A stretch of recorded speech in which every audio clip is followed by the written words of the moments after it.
안녕하세요. 오중근의 쏙쏙경제 오중근입니다. 오늘은 8월 5일 목요일 아침입니다.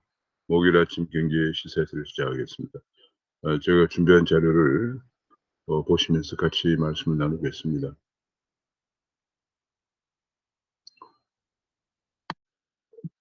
위에 쏙쏙 들어가도록 경제기사를 쉽게 해설해드리는 명품 시사회를 8월 5일 아침입니다.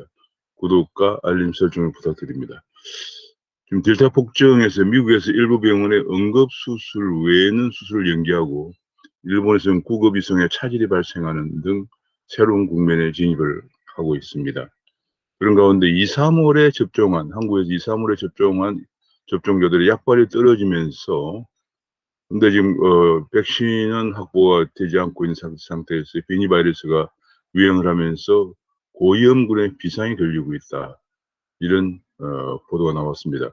2, 3월에 접종한 사람들은 요양병원 입소자라든지 의료기관 종사자가 대부분인데 그분들이 지금 상당히 약발이 떨어지는 시기가 도래해서 문제다. 그런 얘기가 보도가 되고 그런 가운데 청해부대 271명 전원이 델타 변이 바이러스로 추정된다는 보도가 나왔고요.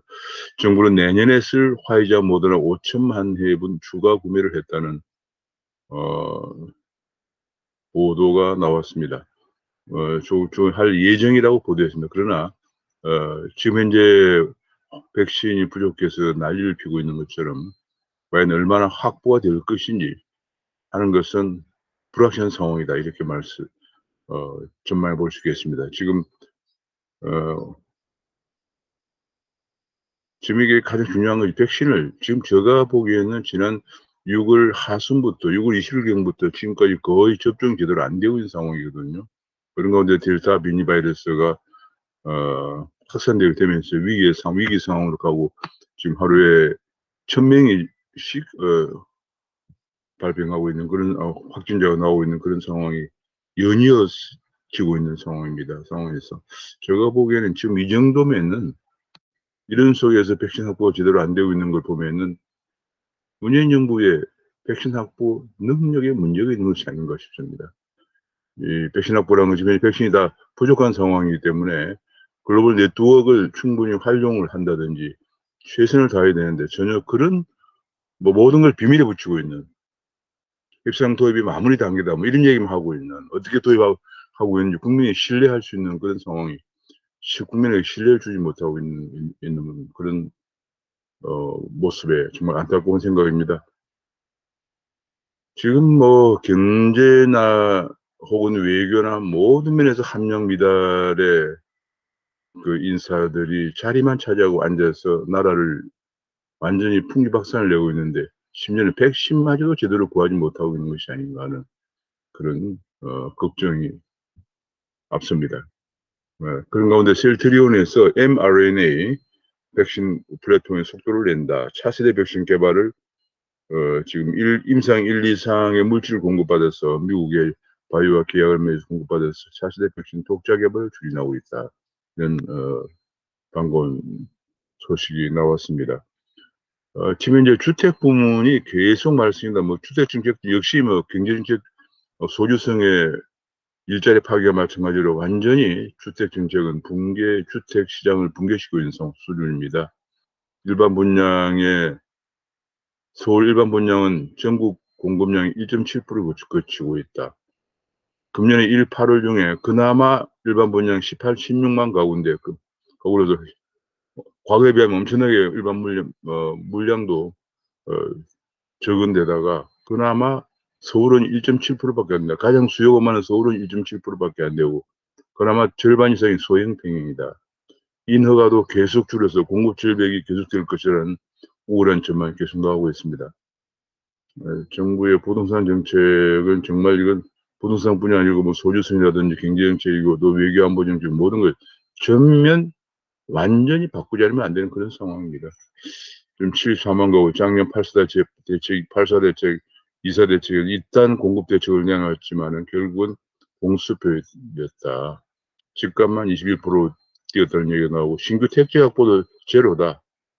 공공주도 허상에 언제까지 집착하고 있을 것이냐. 1년 지났지만은 신규 택지 확보 제로다. 왜냐하면은 택지를 어떻게 확보하냐. 지금 공공개발이나 공공재개발이나 공공재개발 재건축을 하는 주택 을 가진 토지주들의 땅을 선납받아서 하겠다고 하는데 과연 지금 LH공사에 선납을 할 사람이 누가 있겠습니까? 7-8년 뒤에 주택이 완성되면 그때 정산한다. 이런 형편없는 정책을 가지고 공공공급을 하겠다고 하는 것을 내놓을 때 벌써 알아봤죠. 1년이 지나고 신규 택지 확보는 제로다. 그런데 아직도 공공기도 허상을 버리지 못하고 있는 문재인 정부 주택 정책. 정말 기가 막힙니다. 도심개발, 마용성 도심개발은 제로고 신규 택지는 1년째 갈등만 일으키고 있다. 게다가 이번에 사전청약, 제3기 신도시 사전청약했는데 전부 다 소형 일색이다. 84제곱미터가 넘는 중대형은 없다. 그러니까 전부 30평 미만의 소형이다. 그런 얘기죠. 그나마 30평짜리 84제곱미터도 4,333가구를 분양했는데 73가구밖에 안 된다. 그러니까 대부분 다 소형 위주다 그런 얘기죠. 정말 국민들의 눈높이가 너무 맞지 않습니다. 이 소형 위주, 제가 베트남을 여행했을 때 정말 깜짝 놀란 것은 베트남이 공산당원이 아닌 일반 국민들은 대개 한 12, 13평 되는 아파트에 살고 있다는 걸 알게 되었습니다. 도시의 건물들이 전부 성냥갑처럼 그렇게 그런 작은 아파트들로 우리 포개놓은 것 같은 모습을 보여요. 저 이상해서 물어봤더니 그것이 규정이라고 합니다. 우리가 완전히 그런 사회주의 정책으로 주택 정책으로 가고 있는 것이 아닌가 걱정이 됩니다. 양도세를 최고 82.5%까지 매기니까 누가 매물을 내놓겠느냐. 양도세 내고 나면 집을 추려가야 하는데 누가 매물을 내놓겠느냐. 매물 급감에 집값은 잡히지 않을 수가 없다는 얘기고 매물의 시가 말랐다. 1260가구의 서울 반포동 미도 아파트의 경우에 매물이 제로다 이런 보도가 나왔습니다. 아시아 선수촌 1356가구에 매물 하나 있고 뭐 이런 식입니다. 매물이 하나이면 제로로 나오고 있습니다. 시가 말랐다. 지금. 정말 매물 잠김 현상이 갈수록 심화되고 있다. 그런 얘기고요. 그러다 보니까 전세 값은 올라서 전세난에 떠밀려 다니는 서울 사람들이 지방 아파트라도 사러 타지로 가고 있다. 타지 아파트 사들은 서울 시민이 금년에 32,420명에 달했다는 보도가 나왔습니다. 이제 완전히 지방으로 밀려나는 거죠. 밀려나고 있습니다. 서울 전세난은 원룸으로 확산되어서 강서나 용산의 보증금이 2억 원씩 올랐다 하는 원룸도 보증금이 2억씩 올랐다는 얘기입니다. 금천은 26%, 강북구는 45%나 뛰고 원룸형 오피스텔도 전세가가 급등을 하고 있다는 얘기가 나왔습니다. 그런 가운데 공공임대, LH공사가 뭐 토지를 선납받아서 공공공급을 하겠다는 LH공사 하고 있는 공공임대 하자투석이다. 그런 보도가 나왔습니다. 부실 시공 논란에 서민들마저 외면하고 있고 더구나 SH공사 매입 임대는 절반이 빈집이다 이런 얘기입니다. 사람들 눈높이와 국민들의 눈높이가 너무나 맞지 않는 주택을 공급하는데 국가 예산을 엄청 쓰고 있는 상황입니다. 이렇게 오죽하면 이게 말이죠. 주택이 오죽하면 이런 생각이 듭니다. 매입 임대 절반이 빈집이 이렇게 전월세 난민이 속출한 속에서 절반이 빈집이다. 정말 이것을 공사라고 공공임대라고 내놓고 있는 것인지 정말 기가 찹니다. 원룸까지 난리가 났다. 경북의 보증금이 1년새 46% 뛰었다. 원룸 보증금이 평균 673만 원에서 982만 원으로 뛰었다. 원룸이 사는데 이게 보증금이 계속 올라가면 어떻게 삽니까? 언필칭 서민정부라고 하지만 서민들을 더욱더 못 살게 서민 빈곤화를 가속화시키고 있는 상황입니다. 그러다 보니까 임대차 분쟁이 38%는 급증을 하고 있다는 얘기가 나오고요. 결국은 경제 원리와 주택시장 상황과 역사를 무시한 과거에 실패했는 걸 다시 또 계속 반복하는 삼무시가 새 임대차법 이후에 시장에 참사를 가져왔다. 작년도에 임대차 3법을 시행하기 전에 서울 평균 전세가가 4억 9천만 원이었는데 지금 6억 3천만 원으로 올랐다는 얘기입니다. 최근에 중기에서 최저임금 관련해서 아우성인데도 내년도 최저임금을 9,160원으로 확정을 했다는 보도가 나왔습니다. 소상공인연합회에서 너무 참담하다, 큰 실망을 안겨주고 있다는 보도가 나왔습니다. 지금 최저임금이 9,160원이라고 하는 것은 미국의 시급이 최저임금 7.25달러 정도인데 미국과 같은 수준입니다. 우리보다 1인당 소득이 2배는 높은 미국과 같은 수준입니다. 그러니까 지금 이 소상공인들이 최저임금도 올라간 데다가 주 50시간도 근무를 적용해야 되니까 지금 뭐 그냥 문을 닫거나 아니면은 종업원을 다 내보내고 주인 부부만 일을 하는 그런 상황입니다. 알바들도 대개 이런 그 최저임금에 뭐 최저임금에다 또 일주일 일을 하면 주휴수당까지 줘야 되니까 대개 뭐 3일반 알바를 쓴다든지 오전 알바, 오후 알바를 다르게 쓴다든지 뭐 이렇게 하고 있는 상황입니다. 주인도 소상공인 사장들도 힘들지만은 청년들은 일자리를 구해서 이리저리 내몰리고 있는 그런 실정입니다. 그런데 생산성은 너무 낮죠. 미국과 최저임금 수준은 비슷한데 생산성은 한국의 노동시간당 노동생산성 41.7달러라고 지난해에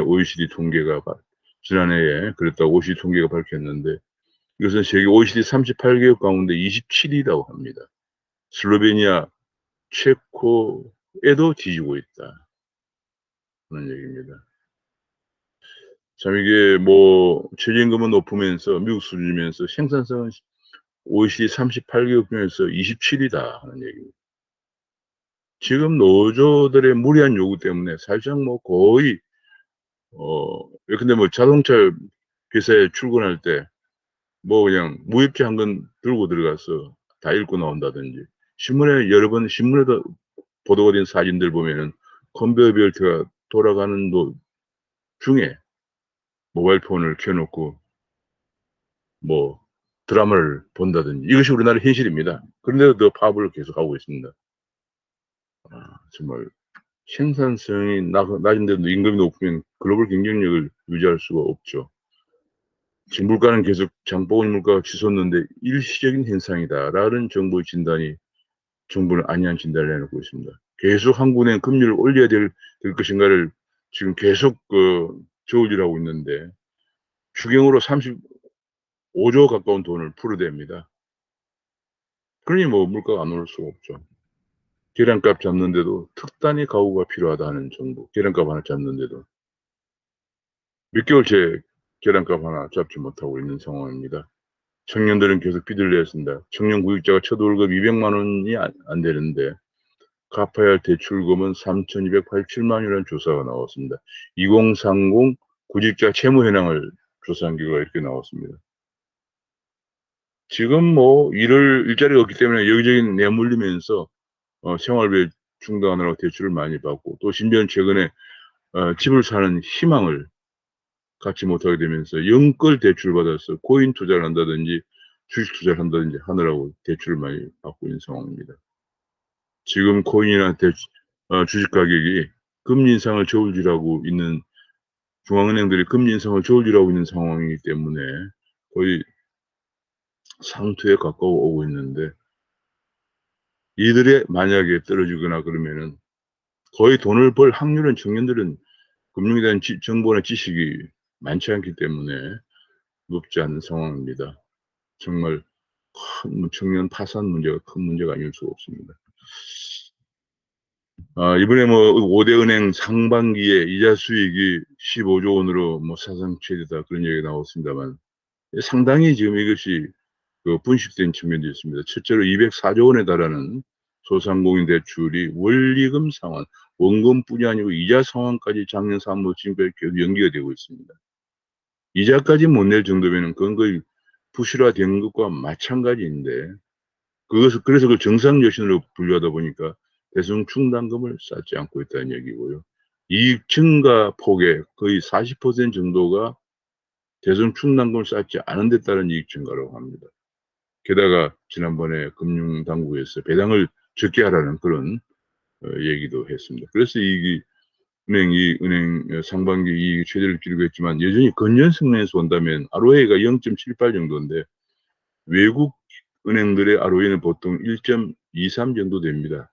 아직 은행 건전성이 높지도 않고요. 그 소상공 대출 204조 원을 원리금 정상 여신으로 하고 있는데도 거의 상당 부분 부실화됐을 거라고 추정이 되고 있는데, 그걸 정상 여신을 분류해도 지금 외국 은행에 비하면 건전성이 낮은 편입니다. 또 한 가지 문제는 이들이 나중에 정상 여신은 이들이 만기 연장을 안 할 경우에 바로 은행의 부실이 급증해서 큰 위기가 올 가능성도, 위기 상황을 연출할 가능성이 있습니다. 그런 가운데 지금 이번에 이 부분을, 이번 9월 말에 작년 3월부터 6개월씩 해왔는데 이번엔 9월 말에 다시 또 재연장할 것이라는 얘기가 나오면서 은행들은 좀 선별해서 해야 한다, 이런 얘기까지 하고 있는 상황입니다. 깜깜이 대출이 200조 원 넘는 대출이 계속 지금 정상 여신은 분리가 되고 있는 그런 상황입니다. 그런 가운데 외국에서는 오히려 한국에서는 은행에 문제가 생기면 정부가 다 지원해 주기 때문에 오히려 신용등급을 올리고 있다. 한국은 관치금융이 성행해서 다른 나라하고 달리 위기가 발생하면 그럴 때마다 정부에서 지원을 해주기 때문에 신용등급을 낮출 이유가 없다, 그런 얘기가 나오는데, 제가 보기엔 재정도 지금 상당히 위기 상황에 직면해 있기 때문에 과연 앞으로 이럴 것인지는 정말 장담할 수 없는 그런 상황입니다. 그런 가운데 지금 폭염과 고유가 속에서 전력 원가가 치솟고 있어서 전력 요금 인상 압력이 커지고 있다는 얘기인데요. 그런 가운데 전력 수급 불안 때문에 탈석탄 궤도를 수정하고 있다는 보도가 나왔습니다. 2034년까지 30기의 석탄 발전을 폐기하려고 했다가 이것이 지금 일자리 문제도 있고요. 태양광 풍력 발전이 아직은 불안하기 때문에 이거를 다시 재조정한다는 보도가 나왔고요. 더구나 또 한 가지, 이 태양광 발전 시간대별로 약 오후 1시부터 2시, 3시가 피크인데, 이 피크 기간의 발전 비중이 2.9%밖에 되지 않는다는 보도가 나온 적이 있습니다. 설비 용량은 정부에서 많은 투자를 해가지고 제 기억으로 10한 4, 5% 정도 되는데 발전 비중은 2.9%밖에 안 된다 하는 보도가 나왔는데, 문 대통령이 다시 한번 계산해보라고 지시하자 태양광 비중이 2.9에서 11.1%로 껑충 뛰었다는 거예요. 통계가 도대체 고무줄처럼 이렇게 해서 누가 국민이 신뢰하겠습니까?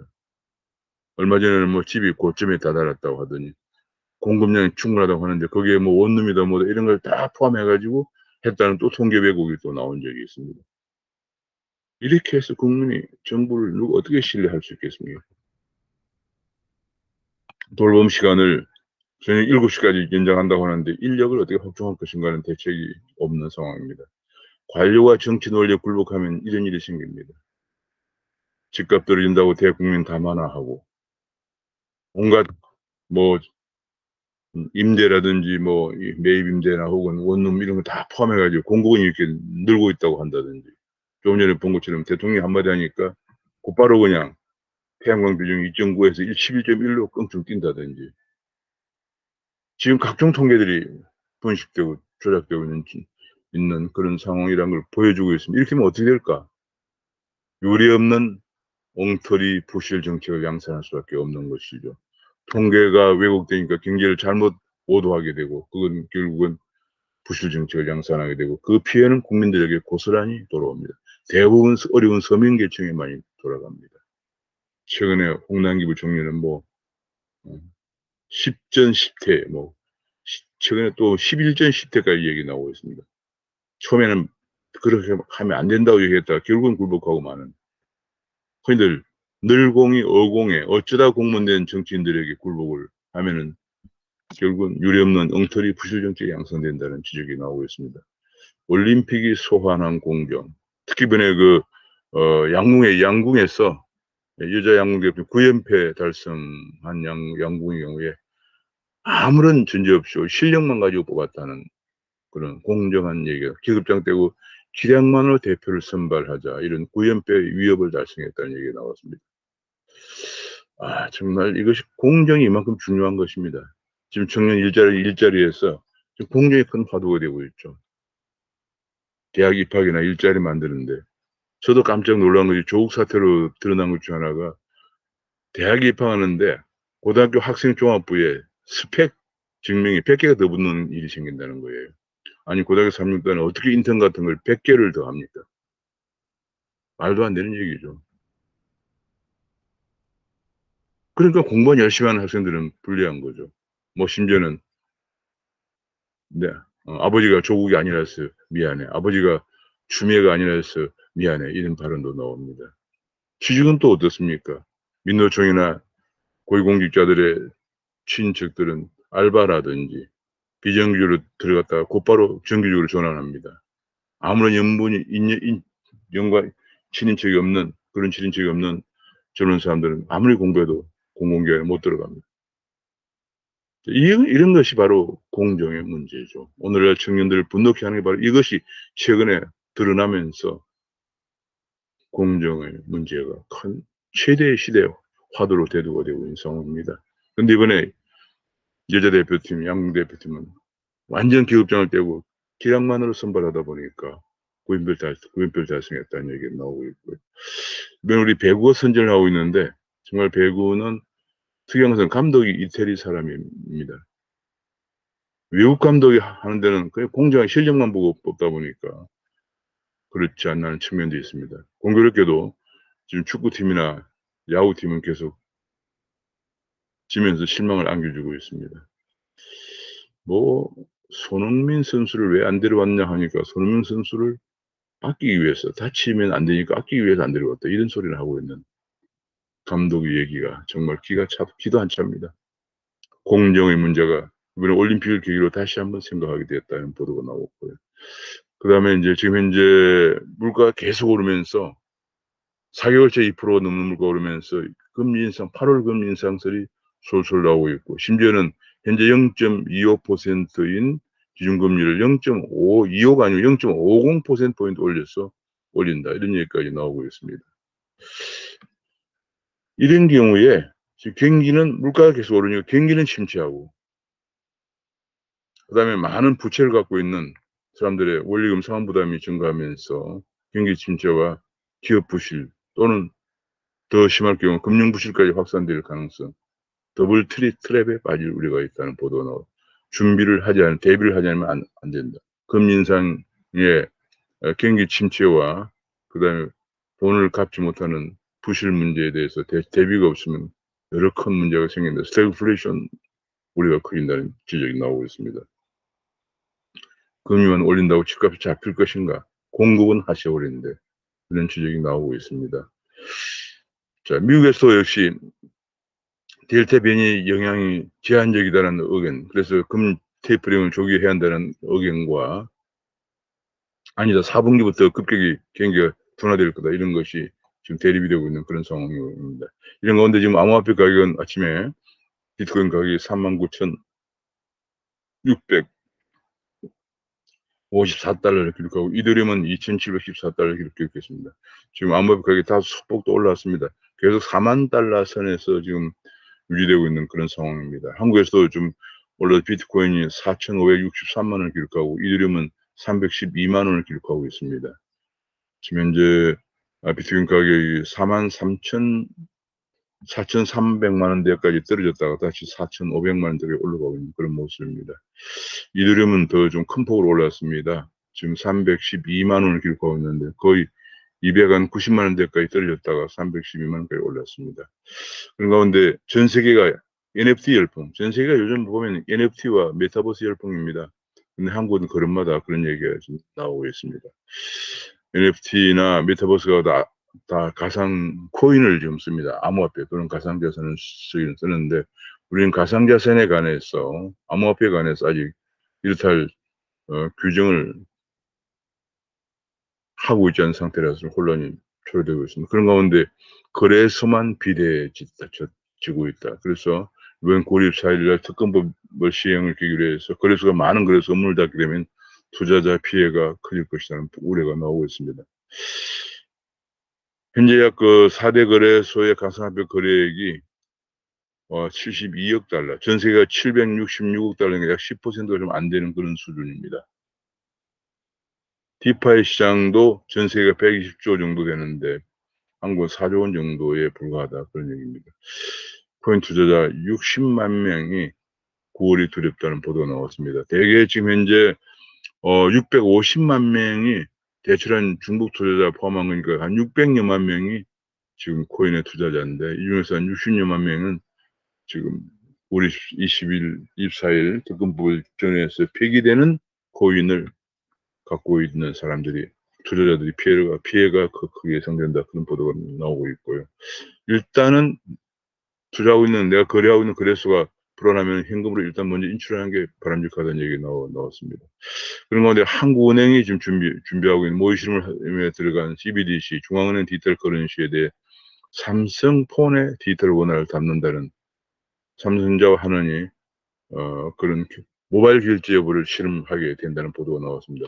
갤럭시 폰에 디지털 원화를 담아서 결제도 하고 송금도 한다 하는 보도가 나왔습니다. 이렇게 되면은 지금 중국도 지금 디지털 위안화를 그 모바일 폰에 담아서 지금 결제하고 송금 이런 것을 시험하고 있는데 한국도 갤럭시 폰에 담아서 할 것이다 이런 보도가 나왔습니다. 그런 가운데 내년부터 차액 가상자산 소득의 20%의 소득세를 부과하기로 한 것을 다시 재검토한다 그런 보도가 나왔습니다. 지금 많은 가상자산 영끌 투자자들이 피해를 보고 있는 속에서 MZ 세대를 고려해서 이런 정치적 선택을 다시 재검토한다 그런 보도가 나왔습니다. 코스피가 지금 거의 뭐 제자리 걸음을 하고 있습니다. 외인이 사흘간 5조 3천억을 폭풍 매수해서 하고 있고요.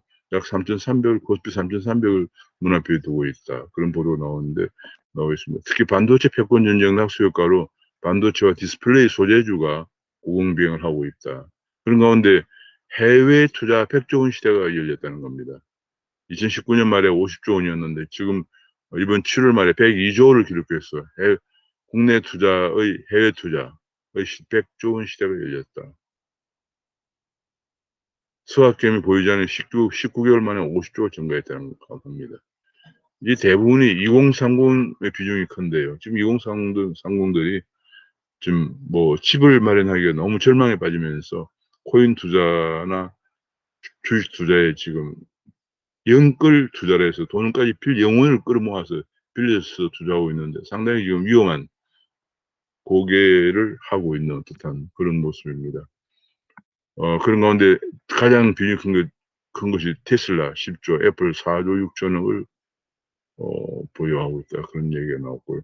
지금 ETF에 돈이 많이 몰리고 있다. 지금 주가가 상당히 지금 어떻게 될 것인가 불확실성이 커지면서 상장지수 펀드에 돈이 몰리면 1조가 넘는 상장지수 펀드가 15개다. 그런 얘기인데 되게 보니까 미래에셋이 여기에 지금 몇 개 나오게 15개 중에서 미래에셋 하나, 둘, 셋, 넷, 다섯, 6개고 그다음에 삼성이 하나, 둘, 세 개고 뭐 삼성과 미래에셋과 삼성을 중심으로 지금 ETF 돈이 몰리고 있다. 그런 얘기됐습니다. 미국에서는 지금 주가가 소폭이나마 하락을 했습니다.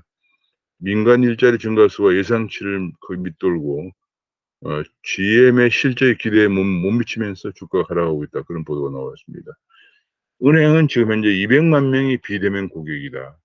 5대 은행의 비대면 거래 비중이 적금은 65%, 대출은 50%, 52%가 비대면 거래다. 그래서 창구 없는 영업점이 계속 늘어난다는 보도가 나오고 있습니다. 지금 완전히 기존 은행도 모바일 뱅킹으로 가고 있는 상황이죠. 그런 가운데 지금 그러다 보니까 빠른 플랫폼이 이제 승부를 가른다 하는 그런 얘기가 나왔고, 국민은행도 마찬가지로 그래서 빅테크와 금융 플랫폼 경쟁에 전임하고 있다 그런 얘기입니다. 기업이 지금 현재 큰 문제인데 양질 일자리가 안 생기는 결국은 기업하기 좋은 환경이 조성이 안 되고 그랬죠.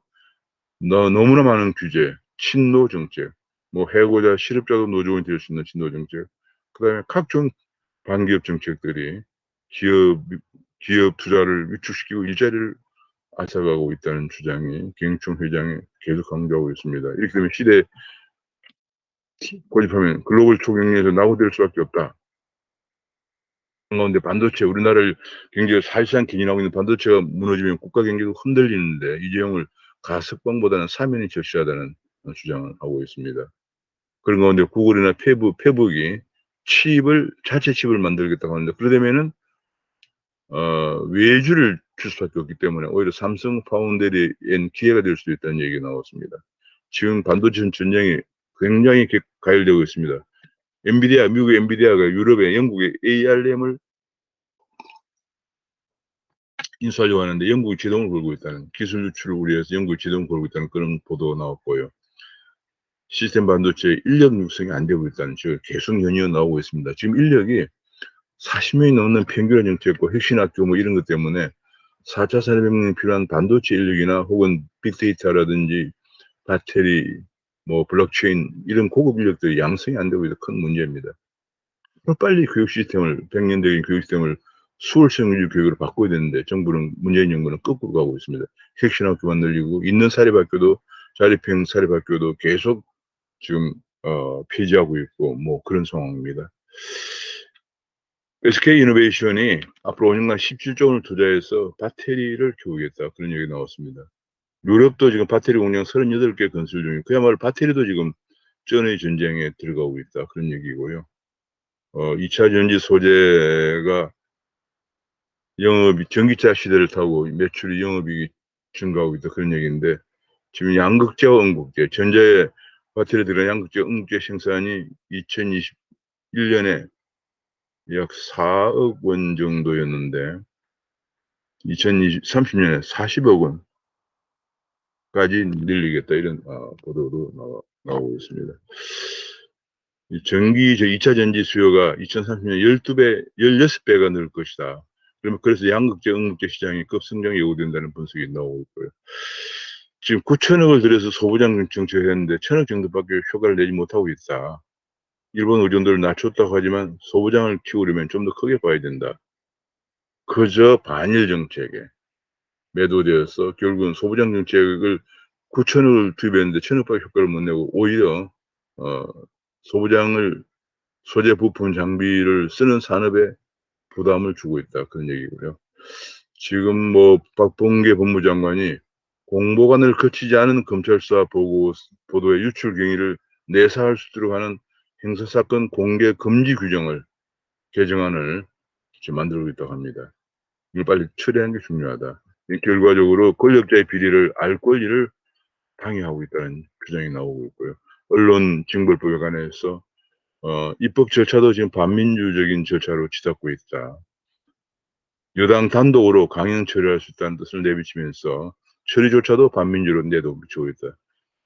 문정권 수호법이라고 해야 할 것이 아니냐, 그런 얘기도 나오면서 동아시아 근위주의 국가들이 중국이나 태국 등에서 이런 언론의 재갈을 물리는 법안들을 속속 통과시키고 있는데, 한국도 여기에 이런 추세를 따라갈 것이냐는 그런 지적이 나오고 있습니다. 따라가면 안 되겠죠. 8월 5일 목요일 아침 경제 시사회를 여기서 마치겠습니다. 감사합니다.